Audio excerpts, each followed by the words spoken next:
Welcome into another episode of Ravens Reports. We got some great news for the Baltimore Ravens, an update on running back Keaton Mitchell, a look at the injury report for the Ravens and the Bengals ahead of this Sunday matchup in Cincinnati. Marlon Humphrey, John Harbaugh, Kyle Van Noy all addressed the media. Kyle Van Noy has a very bold statement on and a little bit of an insight on Derrick Henry that's very exciting. We also got our guy Rashod Bateman with a very impressive stat. We got all that and more, so let's dive into the content. At number one, let's talk about this good news. Perfect practice attendance for the Baltimore Ravens. 53 out of the 53-man roster was participating at practice. This was a week after the Baltimore Ravens did not have their starting left guard, Andrew Voorhees, and their starting nose tackle, Michael Pierce. They both returned to practice on Wednesday. Here's a look at the Ravens injury report. We got linebacker Chris Bourne, limited. Cornerback Arthur Marlette could be making his season debut. By the way, he had a very dominant training camp, multiple pass deflections, interceptions. He was one of the stars of camp, got injured late in camp, which was very unfortunate, but another boost to the secondary that had its best game against the Buffalo Bills, holding Josh Allen and the number one offense in football to only 10 points. Nose tackle Michael Pierce, full participation with that shoulder. Brent Urban, neck, limited participation. Andrew Voorhees with that ankle was back, limited. By the way, Andrew Voorhees was, kind of close to starting against the Buffalo Bills on Sunday night. He had a pregame workout, so he was out there testing it out and everything, but ultimately training staff decided for him not to go. There's no question, though, whether or not Andrew Voorhees is back, you got to keep Roger Rosengarten at right tackle after the performance he had on Sunday Night Football against the Buffalo Bills with guys like Gregory Rousseau and Von Miller. Rosengarten was a big reason why the Ravens were dominant on offense. Here's a quick look at the Bengals injury report. We got Joe Burrow, full participation with that right wrist. Trey Hendrickson on Sunday had a neck stinger and left the game early with 8 minutes left against the Carolina Panthers, so he was a limited participant today. B.J. Hill, fortunately for the Bengals, unfortunately for the Ravens, the Bengals are getting some key cavalry coming in, some reinforcements on their defensive line. The Bengals are among the NFL's worst in run defense so far this year, ranking, bottom of the barrel in almost every run defense category. Yards allowed before contact, after contact, missed tackles. The outside runs, inside runs have not been great on the defensive line so far. They've also not been able to create consistent pressure on the quarterback with this defensive line. However, getting some reinforcements. Trey Hendrickson, B.J. Hill could be returning, limited participant with a hamstring. They also got defensive tackle McKinley Jackson, not necessarily like a big star name, but a solid contributor on the defensive line. He's back and probably will start on Sunday with the full participation with that knee. Chris Jenkins, the second-round rookie out of Michigan, who I really liked coming out of the draft, he's a full participant. Sheldon Rankings probably not going to return this week. There's a possibility. And then outside linebacker / DN, Miles Murphy was a full participant after being out the entire season, tweaked his knee in training camp. He could be returning. So that's 3 to 4 big guys on the defensive line that could come and try to boost their run defense specifically. At number 2, speaking of some injuries, here's an update from John Harbaugh on running back Keaton Mitchell. Right. It's impossible to put a timetable on it exactly right now. I would say this: he is right on schedule. He was on the schedule was to be back, this season. Exactly when that would be, we're probably closer to understanding that now, just because it's we're closer toward the end of that. But you couldn't really pin it down yet. He's not close enough yet to really talk about it. But he's doing really well. Keaton Mitchell, we know the electric playmaker he is. He has to be accounted for when he's on the field, because whenever guys didn't account for him last year, he would take it to the house. He'd rip off 30, 40, 50-yard runs. The speed is electric. He talked about how he was able to get back up to that top speed again in a tweet a few weeks ago. So he's trending in the right direction. Not necessarily close, but still on track for this season. We'll see if it's November or December timeframe. You don't want to rush him back, especially with the performance of Justice Hill and Derrick Henry lately. So I think it'll be a nice little weapon added element to the offense, boost, however you want to call it. as we get closer to postseason time, and I'm excited for it. At number 3, Marlon Humphrey talked about fighting back from an 0-2 start. And how about, how when it gets 0-2 here, it's a little funky. You drop 2 games in a row, it gets a little hairy.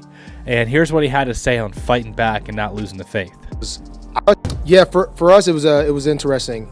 Usually, you win, you lose 2 around here, it usually gets a little funky. But I think the biggest thing that I noticed that I thought was unique, as you try to dig into, you've lost 2 straight, kind of what's going on. When you looked at things, it was very simple things that were kind of being the problem. So it was, I like that we didn't really freak out. We kind of were like, we're doing some good things in practice. We're doing some really good things in games. We just got to get these select few plays better. So we kind of just stayed the same course. We didn't hit the panic button. Now we'd have lost 3 straight. I don't know how that would have been, but luckily we're good. So we kind of just kept doing what we were doing. I think we all felt that we were at least working towards doing the right things. There was just some small kinks that kind of needed to get fixed. One thing I got to give John Harbaugh credit for is when they face adversity in a season, they almost always fight back and bounce back. And, one of the things that John Harbaugh has been good at throughout his tenure here is finding ways to improve throughout the season.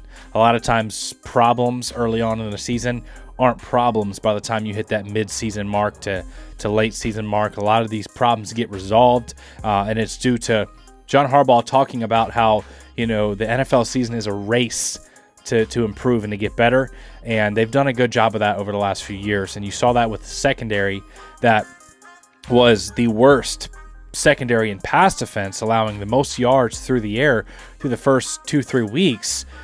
Just uncharacteristic communication issues, a missed tackle here or there, and they just gave up a lot of yards, tough over the middle of the field. But you saw them fight back because they knew the guys they have, and they had a very dominant performance against the Buffalo Bills. Let's see if that carries into the very talented receiving core of the Cincinnati Bengals with Jamar Chase, T. Higgins, Yoshevich, all those guys that the Ravens are going to have to try to slow down to get this win in Cincinnati. It'll be a big win. The Ravens get this win, it'll be huge. You're basically driving a dagger into the Bengals, making them start 1-4, giving them a very hard uphill battle for the playoffs and especially the division. So you add a win, you give them a loss, it almost counts for 2, right? The Ravens lose, they fall to 2-3.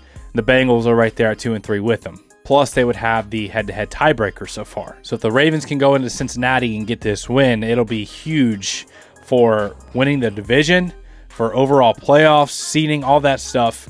It's an early game. We're still early in the season, but these games matter, and the Ravens know that.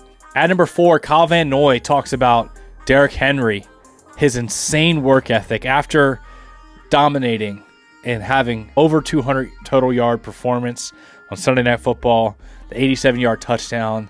I mean, this guy was running all over the place. He's right back in the gym the next morning. You would think, I got to take a day of rest, sore, whatever. No, he's back in the gym. That's absolutely absurd. Here's what Kyle Van Noy had to say. Derrick Henry, I'm still in awe about that run. 87 yards, almost 22 miles an hour at 30 years old. And then the most impressive thing, this dude was in the gym the next day early going to work. That's why he is who he is, man. And that's why he is who he is, like you just said. It's impressive. He is one of one, an alien, a mutant, but he's a baller. And then he's a great teammate too. Just talking shop with him, I got to get to know him a little bit more. I sit next to him on the airplane ride on away games. So nice. Just getting to know him as a person, as a player, then to see him success, it's that bonding thing where it's you become a team when you get to know people a little bit more and see what they're about, their family, all that. By the way, Derrick Henry only needs 18 yards to reach 10,000 career rushing yards. In the bank, he's going to have an opportunity to do it against the Bengals, and I think he's going to get that done. We know he can rip off 18 yards in one single carry. Easy, right? We just saw him do 87. He's also 1 touchdown away from 100 career total touchdowns.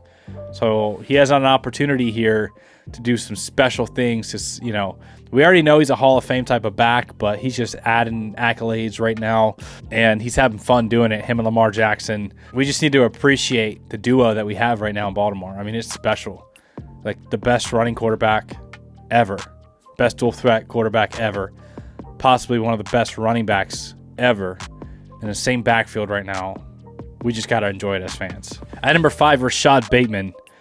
This guy, I just want to see, man, just one game. If he got 10 targets, what would happen? Just one game, just try it once, give him 10 targets. We always throw the screens to Zay Flowers and other guys, but why don't we throw some screens to Rashod? Why don't we get him some number one in the progression reads, get him some balls downfield, intermediate, short. Just give him 10 targets. I want to see what would happen, because Rashod Bateman right now, he's 7th in the NFL in raw separation grade according to PFF.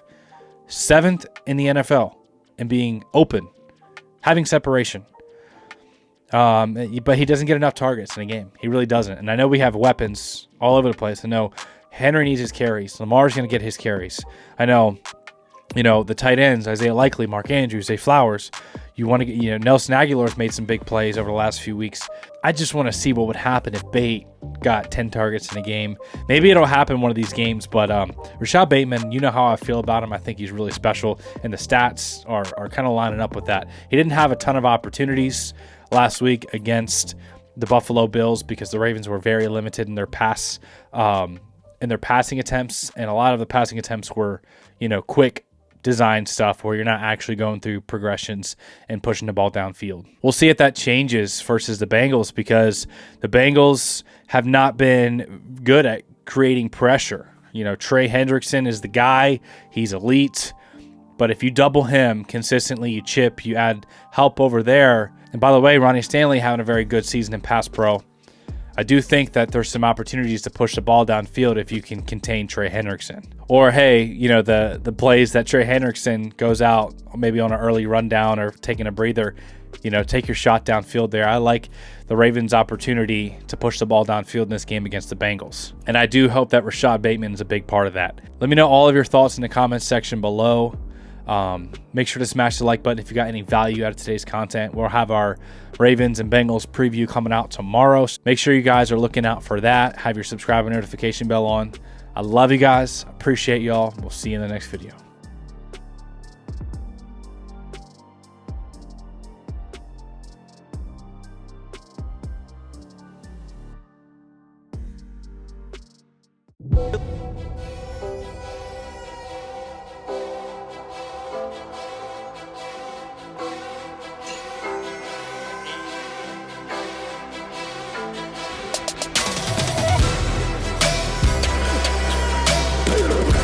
When he wasn't looking, he ran me over.